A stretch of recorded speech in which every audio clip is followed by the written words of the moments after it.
Hello welcome back. Aisha's കിച്ചണിലേക്ക് എല്ലാവർക്കും സ്വാഗതം. ഇന്നത്തെ റെസിപ്പി നല്ലൊരു സ്വീറ്റ് റെസിപ്പിയാണ് കേട്ടോ. എല്ലാവർക്കും ഒരേപോലെ ഉണ്ടാക്കാൻ പറ്റുന്ന നല്ലൊരു സ്വീറ്റാണ്. പിന്നെ ബേക്കറിയിലൊക്കെ വാങ്ങിക്കാൻ കിട്ടുന്ന സ്വീറ്റ് പോലെ തന്നെ നമുക്കിത് കുറച്ച് ദിവസം അത് സ്റ്റോർ ചെയ്ത് വെക്കാൻ പറ്റും. അപ്പം പെട്ടെന്ന് വിരുന്നുകാരൊക്കെ വരികയാണെങ്കിൽ നമുക്ക് ഈ ഒരു സ്വീറ്റ് അവർക്ക് സെർവ് ചെയ്യാനും പറ്റും. അപ്പം എല്ലാവർക്കും ഒരേപോലെ ഉണ്ടാക്കാൻ പറ്റുന്ന നല്ലൊരു സിമ്പിൾ സ്വീറ്റാണ്. ഇതിൻ്റെ പേര് തുർക്കിഷ് തുളമ്പ എന്നാണ് പേര്. അപ്പോൾ എല്ലാവരും ഒന്ന് ട്രൈ ചെയ്ത് നോക്കാം. ഒരു വ്യത്യസ്തമായിട്ടുള്ളൊരു സ്വീറ്റ് തന്നെയാണ്. പിന്നെ അതുപോലെ നമ്മുടെ ഐഷസ് കിച്ചൺ ചാനൽ ഇതുവരെ സബ്സ്ക്രൈബ് ചെയ്യാത്തവരുണ്ടെങ്കിൽ നിങ്ങൾക്ക് ഈ ചാനൽ ഇഷ്ടമാവുന്നുണ്ടെങ്കിൽ ഒന്ന് സബ്സ്ക്രൈബ് ചെയ്യണേ. അവിടെ കാണുന്ന റെഡ് സബ്സ്ക്രൈബ് ബട്ടൺ ഒന്ന് പ്രസ് ചെയ്യുക. അതിൻ്റെ കൂടെ ചെറിയൊരു ബെല്ലൈക്കൺ ഉണ്ട്, അതുകൂടെ ഒന്ന് പ്രസ് ചെയ്യാം. അപ്പോൾ ഇതുപോലെ കാണാം, ഇതിൽ ഓൾ വേണം പ്രസ് ചെയ്യാൻ കേട്ടോ. അപ്പോൾ നമുക്ക് ഇന്നത്തെ റെസിപ്പിയിലേക്ക് പോവാം. അപ്പോൾ ഇന്ന് ഒരു മധുരമാണല്ലോ ഉണ്ടാക്കാൻ പോകുന്നത്, സ്വീറ്റാണ് ഉണ്ടാക്കാൻ പോകുന്നത്. അപ്പോൾ അതിലേക്ക് ഞാൻ മുമ്പൊക്കെ പറഞ്ഞിട്ടുണ്ടായിരുന്നു, ഓരോ സ്വീറ്റിനും ഓരോ ഷുഗർ സിറപ്പ് കൺസിസ്റ്റൻസിയാണ്. അപ്പോൾ നമ്മളിപ്പോൾ ആദ്യം പഞ്ചസാര സിറപ്പ് ഉണ്ടാക്കാൻ പോവുകയാണ്. അപ്പോൾ ഞാനിപ്പോൾ 1.5 കപ്പ് പഞ്ചസാരയും 1 കപ്പ് വെള്ളവും കൂടി ചൂടാക്കാൻ വെക്കുന്നുണ്ട്. അപ്പോൾ പഞ്ചസാര നന്നായിട്ട് അലിയുന്നത് വരെ നമുക്ക് ഇത് ചൂടാക്കട്ടെ. ഇതിൻ്റെ ഒരു സിറപ്പ് കൺസിസ്റ്റൻസി എന്ന് പറയുന്നത് ഗുലാബ് ജാമുൻ്റെ ഒക്കെ പോലെ ഒരു ചെറുതായിട്ടൊരു ഒട്ടിപ്പിടിക്കുന്ന പരുവം മതി, അതിൽ കൂടുതലായിട്ടുള്ള പരുവം വേണ്ട കേട്ടോ. അപ്പോൾ അത് നമ്മൾ ചൂടാക്കാൻ വെക്കുന്ന ഒരു നേരം കൊണ്ട് നമുക്ക് ഇവിടെ വേറൊരു പാനിലേക്ക് 1 കപ്പ് വെള്ളം ഒന്ന് ഒഴിച്ചു കൊടുക്കാം. അപ്പോൾ ചെറുതായിട്ടൊന്ന് ചൂടായി വന്നാൽ നമുക്കതിലേക്ക് 1 ടേബിൾ സ്പൂൺ നിറയെ ബട്ടർ ചേർത്ത് കൊടുക്കുക. ഞാൻ സോഫ്റ്റ് ബട്ടറാണ് ചേർത്ത് കൊടുക്കുന്നത് കേട്ടോ. ഫ്രീസറിൽ നിന്ന് എടുത്ത പാടല്ല കേട്ടോ ബട്ടർ ചേർക്കുന്നത്. അപ്പോൾ ഇത് രണ്ടും കൂടി നന്നായിട്ടൊന്ന് മിക്സ് ചെയ്ത് കൊടുക്കാം. അപ്പോൾ ഈ ബട്ടർ ഈ വെള്ളത്തിൽ നന്നായിട്ടൊന്ന് മിക്സ് ആയിക്കോട്ടെ. ഇത് തിളയ്ക്കേണ്ട ആവശ്യമൊന്നുമില്ല. തിളക്കുന്നതിന് മുമ്പേ നമുക്കിതിലേക്ക് പൊടിയൊക്കെ ഇട്ട് കൊടുക്കണം. അപ്പോൾ നന്നായിട്ടൊന്ന് മിക്സ് ആവട്ടെ. അതുപോലെ നമ്മുടെ ഷുഗർ പഞ്ചസാര ഇപ്പോൾ ഇതിൽ നന്നായിട്ട് മെൽട്ടായിട്ടുണ്ട്. നന്നായിട്ടൊന്ന് മിക്സ് ചെയ്ത് കൊടുക്കാം. അപ്പോൾ മെൽട്ടായിട്ട് വന്നാൽ അപ്പോൾ തന്നെ നമുക്കിതിലേക്ക് ചെറുനാരങ്ങയുടെ നീര്, ഇതുപോലെ ഒരു 1/4 പീസ് മാത്രമേ എടുത്തിട്ടുള്ളൂ. ഒരു ചെറുനാരങ്ങയുടെ 1/4 ഭാഗം മാത്രമേ എടുത്തിട്ടുള്ളൂ. അതൊന്ന് പിഴിഞ്ഞു കൊടുക്കുക. ഒരുപാടൊന്നും വേണ്ട കേട്ടോ, കുറച്ച് മാത്രം മതി. എന്നിട്ടിത് നന്നായിട്ട് തിളക്കട്ടെ. അപ്പോൾ ഞാൻ പറഞ്ഞ പോലെ ഒരു ഒട്ടിപ്പിടിക്കുന്ന പരുവം മതി കേട്ടോ. അതൊന്ന് ശ്രദ്ധിക്കണം, ഒരുപാട് നേരം തിളപ്പിച്ചെടുക്കണ്ട. അതുപോലെ നമ്മുടെ വെള്ളവും ബട്ടറും ഇവിടെ നന്നായിട്ട് ചൂടായിട്ടുണ്ട്. തിളക്കേണ്ട ആവശ്യമില്ല. അതിന് മുമ്പേ നമുക്കിതിലേക്ക് 1.25 കപ്പ് മൈദപ്പൊടി ചേർത്ത് കൊടുക്കാം. അപ്പോൾ ഞാൻ 1 കപ്പ് മൈദപ്പൊടിയും 1/4 കപ്പ് മൈദപ്പൊടിയും കൂടി എടുത്തിട്ടുള്ളത് കേട്ടോ. 1.25 കപ്പ് മൈദപ്പൊടി ചേർത്തിട്ട് നന്നായിട്ടൊന്ന് മിക്സ് ചെയ്ത് കൊടുക്കാം. വെള്ളം വെട്ടി തിളക്കേണ്ടൊന്നും ആവശ്യമില്ല കേട്ടോ. വെള്ളം തിളക്കുന്നതിന് മുമ്പേ നമ്മൾ മൈദപ്പൊടി ചേർത്തിട്ട് നന്നായിട്ട് മിക്സ് ചെയ്ത് കൊടുക്കുന്നുണ്ട്. കട്ടകളൊന്നും ഇല്ലാണ്ട് നന്നായിട്ട് തന്നെ മിക്സ് ചെയ്ത് കൊടുക്കുക. വളരെ കുറഞ്ഞ ഫ്ലെയിമിലാണ് വെച്ചിട്ടുള്ളത്. അപ്പോൾ ഇത് കറക്റ്റ് മെഷർമെൻ്റ് ആണ്. വെള്ളത്തിൻ്റെ മെഷർമെൻ്റ് ആണെങ്കിലും മൈദയുടെ മെഷർമെൻ്റ് ആണെങ്കിലും കറക്റ്റാണ്. അപ്പോൾ നന്നായിട്ട് മിക്സ് ചെയ്ത് കൊടുക്കുക, വളരെ കുറഞ്ഞ ഫ്ലെയിമിൽ വെച്ചിട്ട്. ഒട്ടും തന്നെ കട്ട പാടില്ല നമ്മളിത് നന്നായിട്ട് മിക്സ് ചെയ്തെടുത്ത് കഴിഞ്ഞാൽ. അപ്പോൾ അത് നല്ല സോഫ്റ്റായിട്ട് വന്നിട്ടുണ്ട്. അപ്പോൾ ഇതുപോലത്തെ ഒരു സ്പാറ്റിൽ വെച്ച് ചെയ്യുകയാണെങ്കിൽ നമുക്ക് പെട്ടെന്ന് ചെയ്യാൻ പറ്റും നന്നായിട്ട് തന്നെ.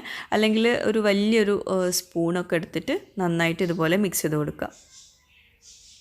അപ്പോൾ ഇതാ ഒട്ടും തന്നെ പൊടിയൊന്നും കാണില്ലല്ലോ നമ്മുടെ മാവിൽ. അപ്പോൾ തന്നെ നമ്മൾ ഫ്ലെയിം ഓഫ് ചെയ്തിട്ട് ഇതുപോലെ വേറൊരു പാത്രത്തിലേക്ക് മാറ്റണം. കാരണം എന്താ വെച്ചാൽ നമുക്കിത് ചൂടാറണം. എന്നിട്ട് വേണം അതിലേക്ക് ബാക്കിയൊക്കെ ചേരുവകൾ ചേർത്ത് കൊടുക്കാൻ. അപ്പോൾ നല്ല സോഫ്റ്റ് ആയിട്ടുള്ള മാവാണ്. അപ്പോൾ അതവിടെ ഇരിക്കട്ടെ. നമുക്ക് ഷുഗർ സിറപ്പ് എന്തായാലും നോക്കാം. ഇതിന് ഒരു ഒട്ടിപ്പിടിക്കുന്ന പരുവത്തിലുള്ളൊരു ഷുഗർ സിറപ്പ് കൺസിസ്റ്റൻസിയാണ് വേണ്ടത് കേട്ടോ.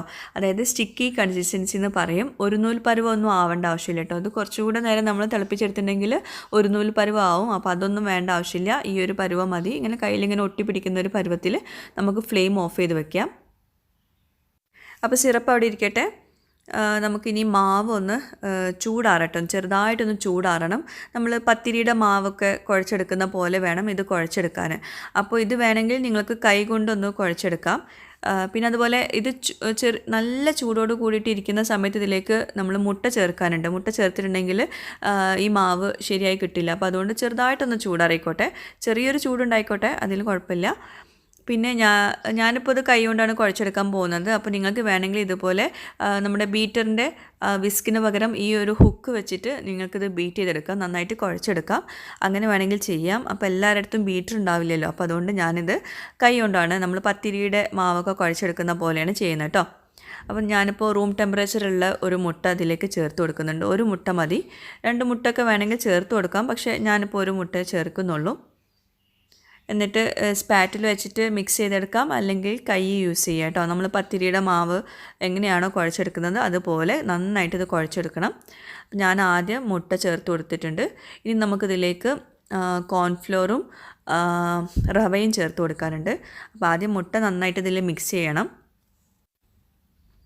അപ്പോൾ മുട്ട നന്നായിട്ട് മിക്സ് ചെയ്തെടുത്തിട്ടുണ്ട്. ഇനി ഇതിലേക്ക് 1 ടേബിൾ സ്പൂൺ നിറയെ കോൺഫ്ലോർ ചേർത്ത് കൊടുക്കുക. പിന്നെ 2 ടേബിൾ സ്പൂണ് റവ ചേർത്ത് കൊടുക്കുക. എന്നിട്ട് നന്നായിട്ട് കുഴച്ചെടുക്കുക.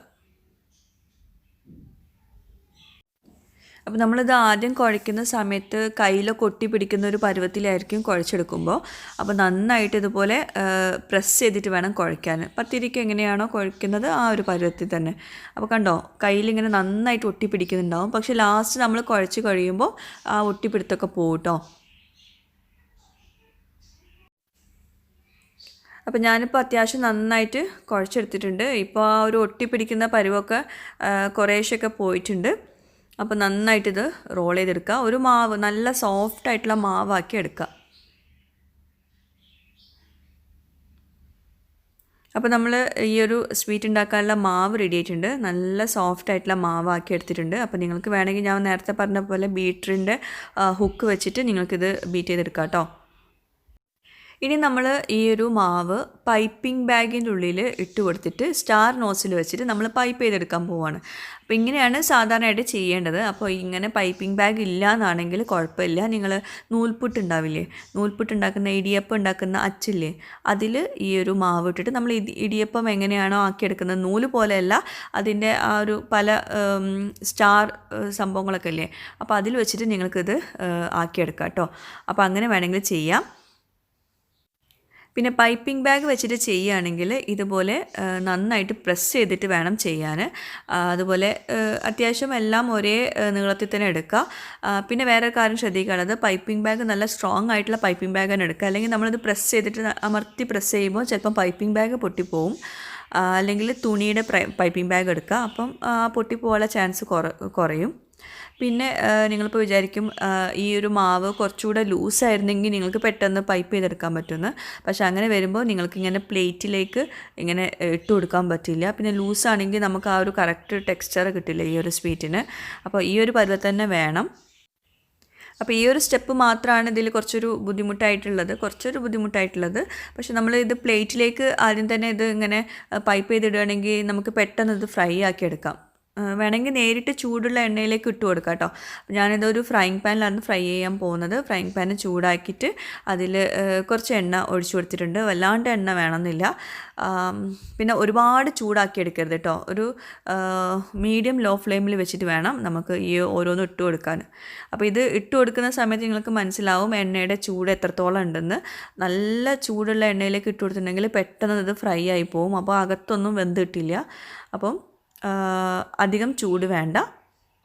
എന്നിട്ട് പതുക്കെ വേണം ഇത് ഫ്രൈ ആക്കി എടുക്കാൻ. എന്നാലേ നല്ലൊരു ക്രിസ്പിനെസ് വരുള്ളൂ പുറത്ത്. പിന്നെ വല്ലാണ്ട് കുറഞ്ഞ ഫ്ലെയിമിൽ വെച്ചിട്ടും ഫ്രൈ ആക്കി എടുക്കരുത് കേട്ടോ. അത്യാവശ്യം ചൂട് വേണം, എന്നാൽ വല്ലാണ്ട് ഹൈ ഫ്ലെയിമിൽ വെച്ച് ഫ്രൈ ആക്കി എടുക്കരുത്. എന്നിട്ട് ഇതിൻ്റെ 2 വശവും നല്ല ഗോൾഡൻ കളറാവുന്നവരെ ഫ്രൈ ആക്കി എടുക്കാം. അപ്പോൾ നല്ലൊരു കളറിൽ വന്നിട്ടുണ്ട്. നമുക്കിത് കോരി മാറ്റാം. അപ്പോൾ ഇനിയും ഇത് കളറ് മാറാൻ നിന്നിട്ടുണ്ടെങ്കിൽ ആ ഒരു സ്വീറ്റിൻ്റെ കളർ തന്നെ മാറിപ്പോവും മൊത്തത്തിൽ. അപ്പോൾ നമുക്ക് എണ്ണയിൽ നിന്ന് ഇത് കോരാം. എന്നിട്ട് നേരിട്ട് നമ്മൾ ഇടേണ്ടത്, ആ എണ്ണ നന്നായിട്ട് ഡ്രെയിൻ ചെയ്തിട്ട് വേണം നേരിട്ട് നമ്മൾ ഒരു ഇളം ചൂടുള്ള ഷുഗർ സിറപ്പിലേക്ക് ഇട്ട് കൊടുക്കുക. പിന്നെ ഷുഗർ സിറപ്പ് ചൂടാക്കണ്ട കേട്ടോ.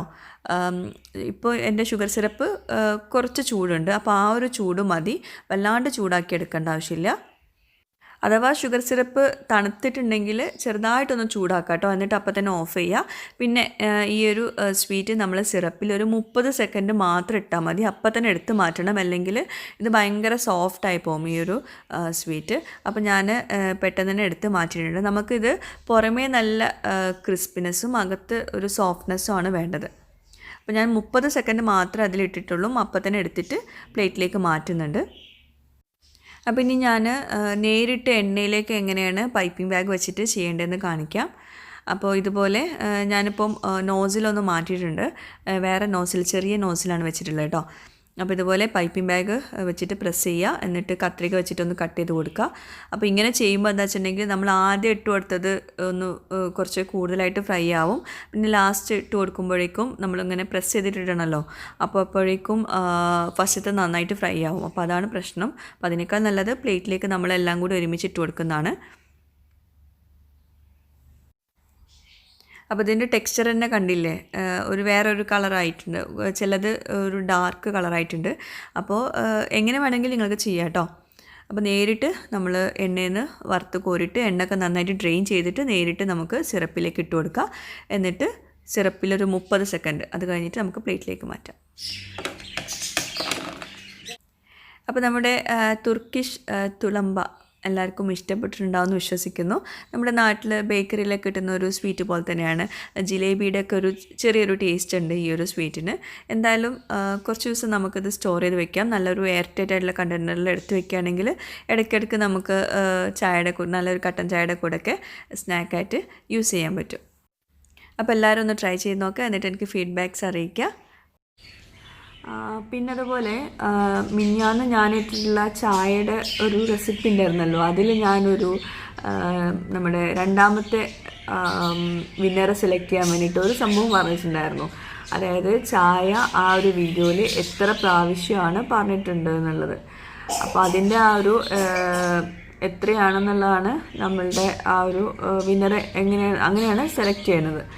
അപ്പോൾ ആ ചായയുടെ റെസിപ്പിയിൽ ഞാൻ റെസിപ്പി എടുക്കട്ടെ കേട്ടോ, ആദ്യം ആ വീഡിയോ എടുക്കട്ടെ. ആ വീഡിയോയിൽ ചായ എന്ന വാക്ക് അത് എത്ര പ്രാവശ്യമാണ് പറഞ്ഞിട്ടുള്ളതെന്നാണ് നമ്മുടെ ക്വസ്റ്റ്യന്. അപ്പോൾ അത് ചായപ്പൊടി ആയാലും എന്താ പറയുക, ചായ കപ്പായാലും, പിന്നെ ഞാൻ ലാസ്റ്റ് ചായ ഈ വീഡിയോയിൽ ചായ എന്ന് എത്ര പ്രാവശ്യം പറഞ്ഞിട്ടുണ്ട്, ആ ചായ അതെല്ലാം ഇൻക്ലൂഡ് ചെയ്യും കേട്ടോ. അപ്പോൾ ഞാൻ ഇന്നൊരു ദിവസം കൂടി സമയം തരുന്നുണ്ട്. അപ്പോൾ നിങ്ങൾ ആരെങ്കിലും മുമ്പ് കമൻറ്റ് ചെയ്തവരുണ്ടെങ്കിൽ മാക്സിമം ആ കമൻറ്റ് ഒന്ന് ഡിലീറ്റ് ചെയ്തിട്ട് നിങ്ങൾ ഒന്നും കൂടി വേണമെങ്കിലും ചെയ്യാം. കാരണം കുറേ പേര് വാട്സപ്പിലും എല്ലാത്തിലും ഡൗട്ട്സ് ചോദിക്കുന്നുണ്ടായിരുന്നു. അപ്പോൾ എല്ലാവർക്കും എനിക്ക് റിപ്ലൈ ചെയ്യാൻ പറ്റിയില്ല. അപ്പം കുറച്ച് ഡിലേ ആയിപ്പോയി ഈ വീഡിയോ ചെയ്യാനും. അപ്പോൾ അതുകൊണ്ട് ഞാൻ പിൻഡ് പോസ്റ്റായിട്ട് ഇട്ടിട്ടുണ്ടായിരുന്നു കേട്ടോ ചായ അത് എത്ര പ്രാവശ്യമാണ് ആ ഒരു വീഡിയോയിൽ പറഞ്ഞിട്ടുള്ളതെന്ന്. അത് വ്യക്തമായിട്ട് ഞാൻ പിൻഡ് പോസ്റ്റായിട്ട് ഇട്ടിട്ടുണ്ടായിരുന്നു. പക്ഷെ ആരും അത് ശ്രദ്ധിച്ചില്ല എന്ന് തോന്നുന്നു. വീണ്ടും പലരും ഡൗട്ട്സ് ചോദിച്ചിട്ടുണ്ടായിരുന്നു. അപ്പോൾ ഇതാണ് പിൻഡ് പോസ്റ്റ്. അത് ചായപ്പൊടി ആയാലും ചായക്കപ്പായാലും ലാസ്റ്റ് ഞാൻ ക്വസ്റ്റ്യൻ ചോദിക്കുമ്പോഴുള്ള ചായ എന്നുള്ളത് ഉണ്ടല്ലോ, അതൊക്കെ ഇൻക്ലൂഡ് ചെയ്യും കേട്ടോ. ആ ഒരു വീഡിയോ മൊത്തത്തിൽ ചായ എന്ന് എത്ര പ്രാവശ്യമാണ് പറഞ്ഞിട്ടുള്ളത്, അതാണ് നമുക്ക് വേണ്ടത് കേട്ടോ. അപ്പോൾ നിങ്ങൾക്ക് ഇനിയും സമയം തരാം, ഇന്ന് രാത്രി വരെ സമയം തരാം കേട്ടോ. നാളെ രാവിലെ ഞാൻ ആ ഒരു വിന്നറെ സെലക്ട് ചെയ്തോളാം. അപ്പോൾ തീർച്ചയായിട്ടും എല്ലാവരും ഒന്ന് മാറ്റേണ്ടവർക്ക് മാറ്റാം കേട്ടോ.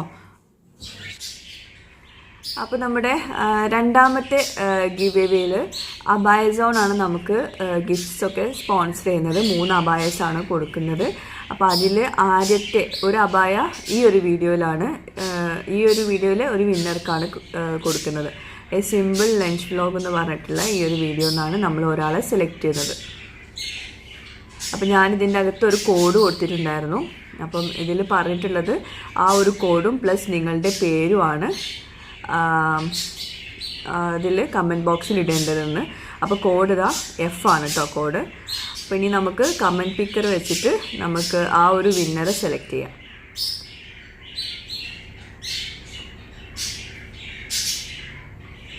അപ്പോൾ എപ്പോഴും ചെയ്യുന്ന പോലെ ഞാനല്ല ഇതാക്കുന്നത്, നമ്മൾ കമൻറ്റ് പിക്കർ വെച്ചിട്ടാണ് ചെയ്യുന്നത് കേട്ടോ. ആ വീഡിയോയുടെ ലിങ്ക് കോപ്പി ചെയ്തിട്ടുണ്ട്, ഡ്യൂപ്ലിക്കേറ്റ് യൂസേഴ്സിനെ ഫിൽറ്റർ ചെയ്തിട്ടുണ്ട്. പിന്നെ നമുക്ക് എത്ര കമൻറ്റ്സ് ഉണ്ടെന്ന് നോക്കാം ആ ഒരു വീഡിയോക്ക് താഴെ. എല്ലാ പ്രാവശ്യത്തെയും പോലെ കുറേ പേര് സപ്പോർട്ട് ചെയ്തിട്ടുണ്ടായിരുന്നു. അപ്പോൾ ഇത്തവണ നമ്മൾ ഓരോ വീഡിയോക്കും ഓരോ വിന്നറാണ് സെലക്ട് ചെയ്യാൻ ഉദ്ദേശിച്ചിരുന്നത്. അത് ഞാൻ മുമ്പ് തന്നെ പറഞ്ഞിട്ടുണ്ടായിരുന്നു കേട്ടോ. അപ്പോൾ ഇതാ ഇത്രയും കമൻറ്റ്സ് ഉണ്ട് നമ്മുടെ ആ ഒരു വീഡിയോയുടെ താഴെ. അപ്പം മൊത്തം 4740 കമൻസ് ആണുള്ളത് കേട്ടോ. അപ്പോൾ അതിൽ നിന്ന് ഒരാളെയാണ് സെലക്ട് ചെയ്യുന്നത്. അപ്പോൾ ഇതിൽ കിട്ടാത്തവർ വീണ്ടും ഞാൻ പറയാണ്, ഇനിയുമുണ്ട്, നമുക്ക് ഒരുപാട് ഗിവേസ് വരാനുണ്ട്. അപ്പം അതിൽ കിട്ടുമെന്ന് പ്രതീക്ഷിക്കാം കേട്ടോ. അപ്പോൾ നമുക്ക് സ്റ്റാർട്ട് ചെയ്യാം. ആ ഒരു വിന്നർ ആരാന്ന് നോക്കാം. ആ ഒരു ലക്കിയസ്റ്റ് പേഴ്സൺ തന്നെ വേണമെങ്കിൽ പറയാം. കാരണം ഇത്രയും ആളുകളുടെ ഇടയിൽ നിന്ന് നമ്മൾ ഒരാളെയാണ് സെലക്ട് ചെയ്യുന്നത് കേട്ടോ. അപ്പോൾ ഇതാ അസ്മ വി പി. അപ്പോൾ കറക്റ്റായിട്ടാണോ എഴുതിയിട്ടുള്ളത് നോക്കണം. അസ്മ വി പി എഫ് എന്നുള്ള കോഡും പ്ലസ് ആദ്യത്തെ അക്ഷരമാണ് എഴുതിയിട്ടുള്ളത്. അപ്പോൾ കറക്റ്റാണ്. അപ്പോൾ കൺഗ്രാറ്റ്സ് അസ്മ.